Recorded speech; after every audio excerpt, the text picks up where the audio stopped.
Assalamualaikum. Saya ingin membentangkan mengenai definisi etika dan peradaban masyarakat Cina dan Cina peranakan serta faktor etika dan peradaban masyarakat Cina dan Cina peranakan. Definisi etika dan peradaban masyarakat Cina dan Cina peranakan. Bagi masyarakat Cina merupakan masyarakat yang amat mengambil berat tentang sejarah dan kebudayaannya. Budaya Cina asalnya dari budaya dan peradaban di Sungai Huanghe atau juga dikenali sebagai Sungai Kuning. Cina berjaya untuk wujud berdikari dan bebas daripada pengaruh keterlaluan budaya utama dari pusat-pusat peradaban utama yang lain. Justru itu, Cina mampu untuk membina dan mempertahankan keaslian diri dan budaya mereka.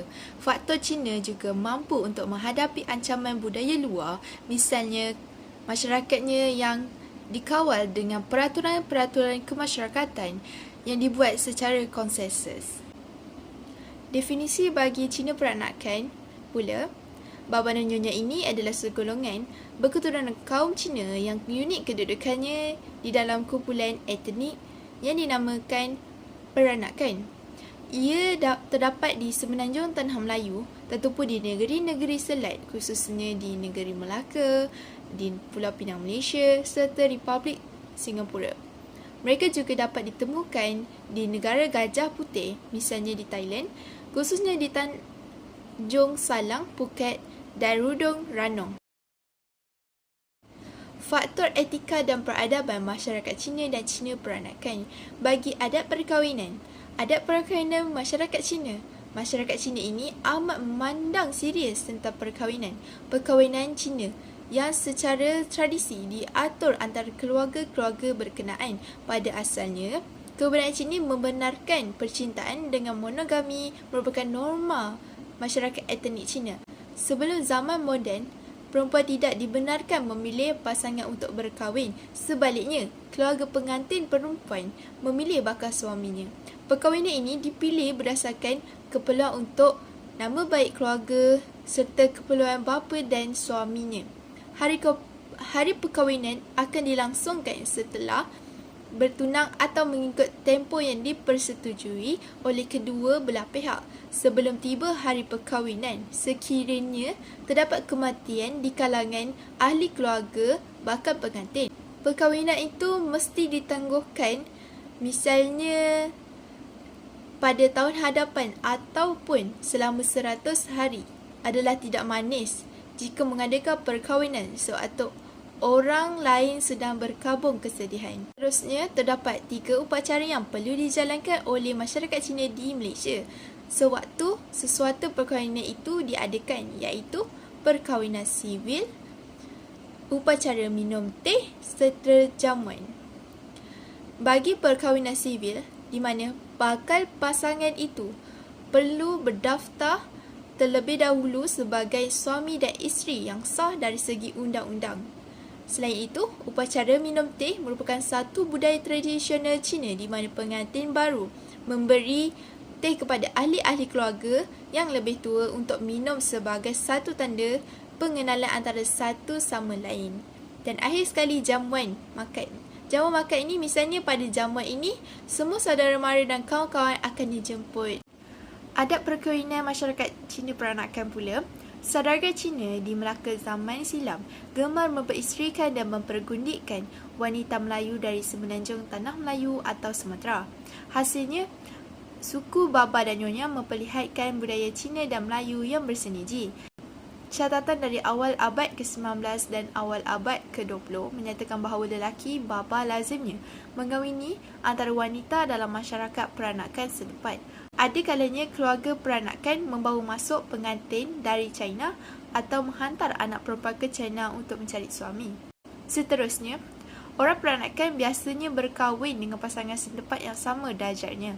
Lelaki yang paling mengemari Chim Choi atau perkahwinan masri lokal, iaitu si suami menyertai keluarga isteri. Memerlukan buah tangan pinangan, iaitu bakul berkilat 2 tingkat yang dibawa oleh pengantara yang mewakili pelamar kepada ibu bapa pengantin idaman.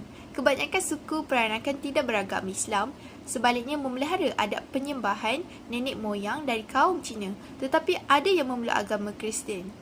Majlis perkahwinan pula Bagi Cina peranakan ini yang banyak mengetengahkan tradisi Cina merupakan antara perkahwinan tradisi yang paling berwarna-warni di Malaysia dan di Singapura.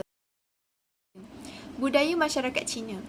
Dari segi pemakaian, busana klasik kaum Cina yang asalnya berlapis-lapis, syarat dengan sulaman, benang emas dan sutera, kini masih boleh dilihat dengan diubah suai mengikut peredaran masa dan kesesuaian. Jubah labor, cheongsam, baju Shanghai dan samfu kekal dipakai di dalam majlis dan upacara. Kebanyakannya masih dihasilkan dari negeri China menggunakan fabrik sutera dan brokat yang berwarna terang dengan ragam hias benang emas dan perak. Dari segi pemakanan pula, budaya makanan masyarakat Cina keistimewaan yang tersendiri. Bahan utama dalam menu masyarakat Cina ialah soya yang terdiri daripada tahu, tauco, kicap soya dan lain-lain. Bahan ini kemudian akan diolah bersama rempah yang digunakan oleh kaum Melayu seperti kayu manis, daun ketumbar dan sebagainya. Seterusnya, kuih bulan merupakan makanan tradisi kaum Cina. Sejarah kuih ini bermula selepas orang-orang Cina menupaskan penjajahan Mogul pada akhir dinasti Yang pada perayaan kuih bulan. Makanan tradisinya adalah kuih bulan itu sendiri. Seterusnya, budaya Cina peranakan pula. Kaum Baba yang wujud bertutur dalam bahasa Baba iaitu sejenis dialek Melayu yang dapat difahami oleh kebanyakan orang Melayu. Cara masakan mereka kebanyakan diresapi oleh cara masakan Melayu dan adalah menjadi satu kebiasaan bagi mereka makan menggunakan tangan sebagaimana juga orang-orang Melayu. Seterusnya, generasi nyonya, baba perempuan yang terdahulu masih memakai pakaian kebaya dan kain sarung sebagaimana yang dipakai oleh orang-orang Melayu. Oleh itu, adalah menarik bahawa kehidupan orang baba dan pandangan mereka masih bersifat kecinaan walaupun mereka telah lama terpisah daripada komuniti mereka di China. Ini digambarkan melalui aspek-aspek kebudayaan lain seperti sistem kekeluargaan dan agama yang mereka masih kekal kecuali toncang yang dianggap sebagai lambang pengabdi kepada kerajaan maju, serta tradisi mengikat kaki kaum wanita yang dianggap sebagai adat yang tidak bertamadun. Malah masyarakat Baba masih mengamalkan sebahagian resam budaya Cina yang tidak dihiraukan lagi oleh masyarakat Cina yang lain, seperti adat istiadat perkahwinan Cina tradisional yang memperlihatkan kedua-dua pengantin memakai pakaian-pakaian yang indah dan berwarna-warni warisan budaya tradisional. Nilai-nilai etika dan peradaban masyarakat Cina. Etika masyarakat Cina mempunyai 5 hubungan iaitu wulun. Yang pertama, hubungan antara pemimpin dan rakyat. Yang kedua, hubungan antara suami dan isteri. Yang ketiga, hubungan antara adik-beradik. Yang keempat, hubungan antara ibu bapa dan anak. Serta yang kelima, hubungan antara kawan. Hubungan antara pemimpin dan rakyat ini iaitu ajaran Confucius menekankan kepada hubungan disebabkan ianya mengariskan tentang cara pemimpin memerintah negaranya. Seterusnya, hubungan antara suami dan isteri.